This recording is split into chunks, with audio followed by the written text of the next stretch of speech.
Councils are being ordered to build up to 20 times more homes than they are to meet new government targets. We've got planning applications coming for next year for 3,000 homes. We want to build them, but 5,000 a year is just crackers. So will the extra homes needed be built in time? Also coming up tonight. 5 years after the first lockdown, signs that the days of working from home for thousands of people may be numbered.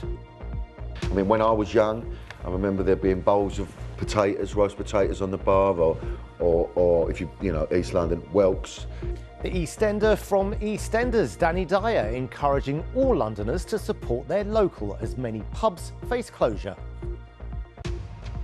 And just look at what was caught in a lake in Essex. It could be Britain's biggest catfish. A former Harrods security guard has told the BBC he saw racism and bullying at the department store under owner Mohammed Al Fayed, who died in 2023. He said many black members of staff would leave the shop floor before Al Fayed's daily tours, while young blonde workers would stay. Harrods' current owners say it's now a very different organisation. West Ham United have confirmed former Chelsea boss Graham Potter as their away at Aston Villa in the FA Cup third round tomorrow night. A community centre credited with stopping race riots in Harlesden in the 1980s may be demolished. Bridge Park in Stonebridge was once the largest black-led community enterprise in Europe, leading the way for local people. But the local council now wants to get rid of it. Wendy Hurrell explains why. Brent Council wants to demolish all this to build 1,000 new homes. Bridge Park Community Leisure Centre would also be replaced, but campaigners say at the loss of a significant part of Black British history. In the early 1980s, riots broke out in Brixton, and the same almost happened here in Harlesden. But a man named Leonard Johnson faced the crowd and said, "Let's build, not destroy." So I was able to go back to the crowd and get the crowd to start dropping their arsenal and things like that. I was surprised as well as the police though.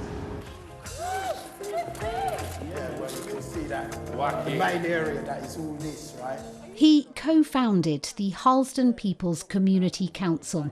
Over many years, they turned the disused Stonebridge bus garage into a complex, including sports hall, music studios, theatre and restaurant. We have 32 business units that people have actually taken up, and we've got a number of local people in those business units who's running their businesses. We help give them advice. So, I mean, we're creating real opportunity that we believe that is needed. It was opened by the then Prince Charles in 1988, but there's always been an uneasy relationship between funding agents, including Brent Council, the community's needs, and HPCC trying to maintain autonomy. Now, 40 years on, another fight to save this building. We need to get back something. We need to be recognised for something that we've done. Involvement, real involvement, practical involvement.